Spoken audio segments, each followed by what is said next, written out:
Good morning, everyone. Let's just get right into this. I'm going to go ahead and share my screen. So today's lesson, today's topic, best practices for real estate agents. And like I mentioned earlier, if you didn't hear, some of the people I follow and I've learned my business is from Brian Buffini, Tom Ferry, um, Tony Robbins, Grant Cardone. A lot of people have opinions about Grant Cardone, but at the end of the day, he has a style that I believe is it resonates with people, especially the younger ones. So today we're just going to talk about best practices for real estate agents. So one, let's just say mindset development. We hear this all the time, right? Adopt a top producer mindset. Success begins with mindset, overcoming limiting beliefs, maintaining a growth mindset, and embracing failure as a learning opportunity are essential, right? So failure, embracing failure as a learning opportunity are essentials. And I failed so much in this business. But then, the ones that I did succeed, I made up for it. And if you don't fail and fail quickly and fail a lot, then how can you really learn? A lot of failures I've done was in marketing because I tried different marketing techniques. I'm very open-minded when it comes to marketing. And over the years, I've failed so much in marketing, made some silly marketing, but at the end, I was able to, regain and find things that work well for me. So, another one is dominate, don't compete. Grant Cardone emphasizes the need to dominate your market. Don't compete. Become a go-to expert by making yourself known and overcome obscurity, right? Obscurity is like unimportant, unknown. Well, in our business, we have to be known, right? And yeah, and the next topic here is we're going to talk about we have to be known. We have to be known in our business. That's just where it is. The more you're known, the more business you're going to make. So I know it's hard, but you got to get that mindset right. Because if a lot of folks, and even sometimes myself, but I try not to think about it, oh, I don't like to brag about myself. Well, I don't either, but I realize that it's just something that we have to do. And in my heart, I'm not bragging, I'm just promoting. And when I look at social media, and I always say this, I even said it, I was in a funeral this weekend in LA. I said that, well, I do social media for my digital album. I noticed over the years when talking to old people, what's most valuable to them is their photos, right? When they're old, ready, the last years of their life, their photos, their memories. And of course, you can't lug around all these photos, everywhere because you got stacks of them everywhere as far as, those that are older. But that's why we have a digital. So Facebook, Instagram, these are digital photos that's how I look at it. And when it's time for me to go, my generations will be able to see who I am and who their grandpa is. And that's how I look at social media. That's why I just post everything on there, photos, events. So then when the next generations, they can just sort of see, oh, I had a grandpa, he was a realtor. Look, he was funny. He did all kinds of different things. So that's sort of how I look at it. But that's also a lot of it is a marketing and branding. And the next one, of course, is lead generation and marketing. All right. So these are some of the best practices from the top agents, top trainers out there. Okay. Leverage social media. We're just talking about that. Build a strong brand. by creating content that reflects your expertise. Post consistently across platforms like Facebook, Instagram, LinkedIn, and YouTube to stay visible and engage with your audience. I mean, this is what we're just talking about, leveraging your social media. I always say it, either you're going to advertise like on, magazines and newspapers and, you know, all the advertising opportunities, Google ads, keywords, etc., YouTube creating video. And so you're gonna pay for this, or you could just do it everything on social media. But I like to do both to stay in front of my base, and then I like to also gain customers by properly branding and advertising. I do a combination. I do less uh, paying for advertisement because I pay for advertisement to reach those that don't know me, to replace customers that has gone to another agent. And most of the customers that leave are usually they go to an agent, one, maybe for their children or someone they know close got their real estate license, or they themselves got their license. So they're, of course, gonna try a different real estate agent. Or you just didn't do a good follow-up. I mean, these are just things that happen in our business. I don't want to be ignorant to that. Customers go, they find a different way. I try to keep them as close as possible. I like to use the Brian Buffini methods of retaining customers. He has the best follow-up method. If you don't know Brian Buffini, he's very traditional. He has a program called 100 Days of Greatness. I suggest that you guys check that out. So also, let's continue here. Content calendar. If you don't have a content calendar, plan your content in advance to ensure consistency. Develop a content calendar and post regularly on different platforms to maintain a steady presence and stay on top of mind to your audience.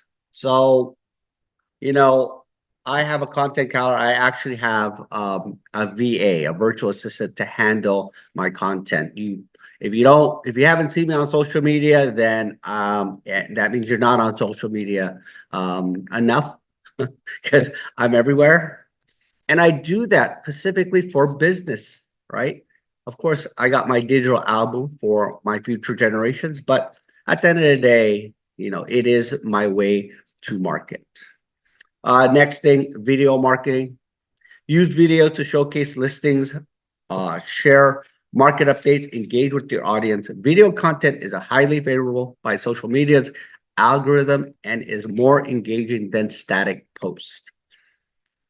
I always say, even if you're just writing a contract, even if you're just showing a home, you could show a 10-second clip, right? You could, you could do simple things as just plugging in your phone into a large battery.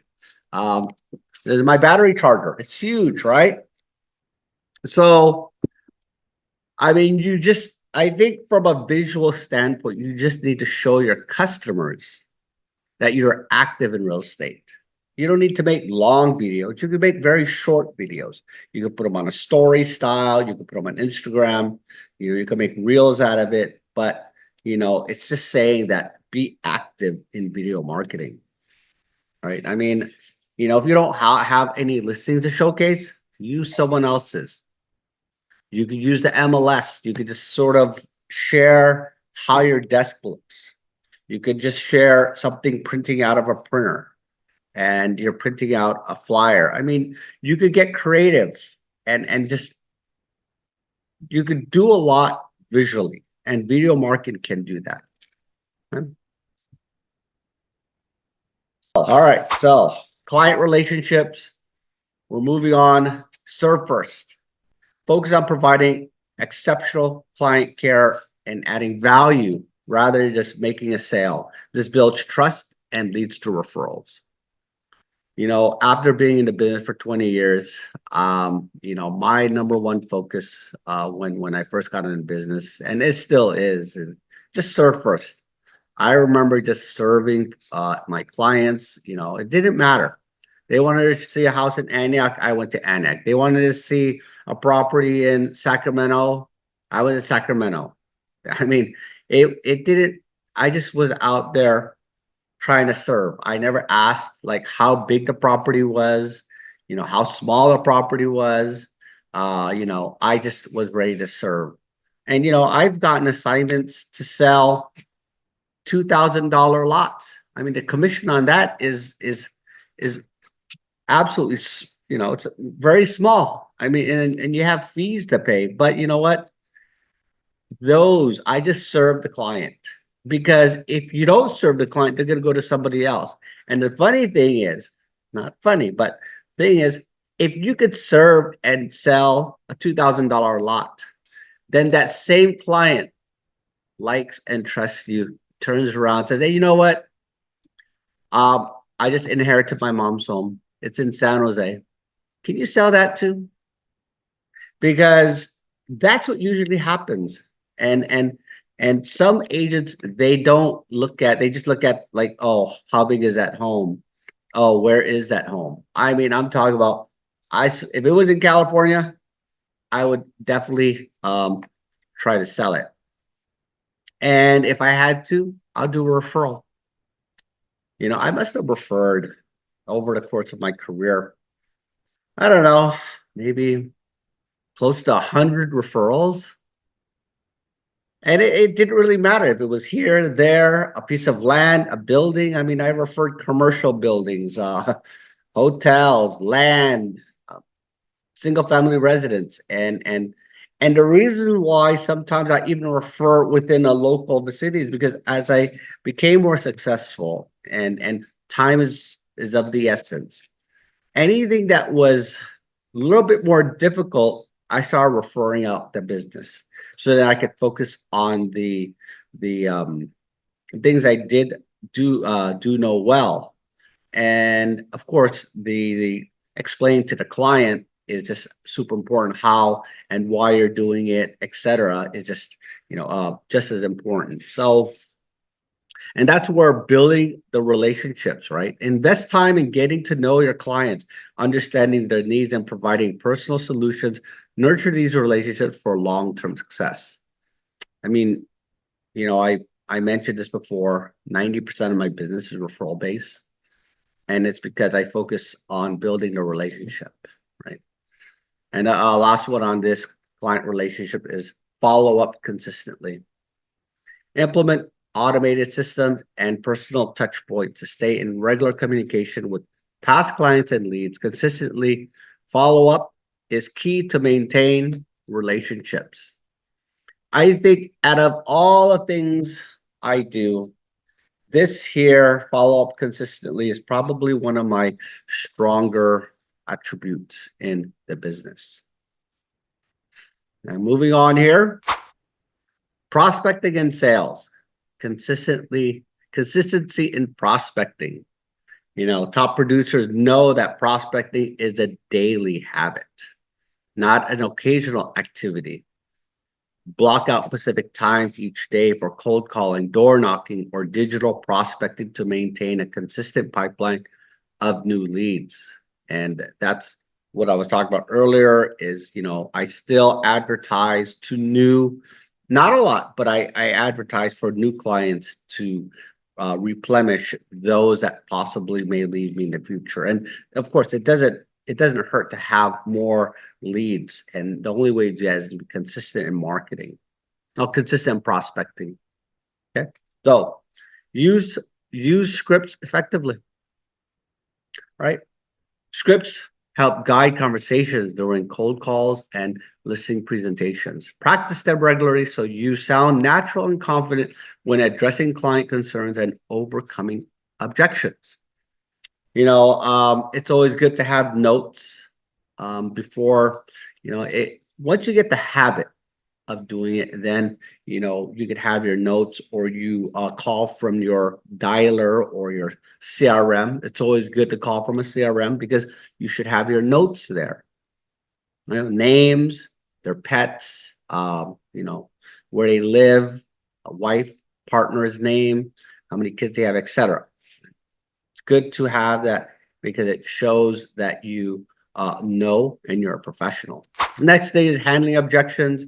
Refrain from objections. Instead of countering objections defensively, use clarifying questions to address client concerns. For example, if someone says your commission is too high, show them the added value you bring, right? I think this here is it's so true. You need to show your value, especially now that there are some changes in the commission. You need to know how to present that. And so maybe you should be presenting now a buyer's presentation, just like you would do with the listing presentation. You have a buyer's presentation, right? Because then you could visually show the buyer, the different value you bring to them, and then of course to justify your commission, especially if they're the ones paying for it. All right, stay logical, not emotional. When faced with price objections and negotiate challenges, stay calm and logical. Focus on the value you're providing rather than getting emotionally involved. This, it's a hard thing to do. Sometimes we get emotional, but let's just stay focused and logical, not emotional. All right. We're coming to a close here. Goal setting and time management. Set SMART goals. Use the SMART framework. Specific, measurable, achievable, relevant, time-bound, to set clear, actionable goals that drive your real estate business forward.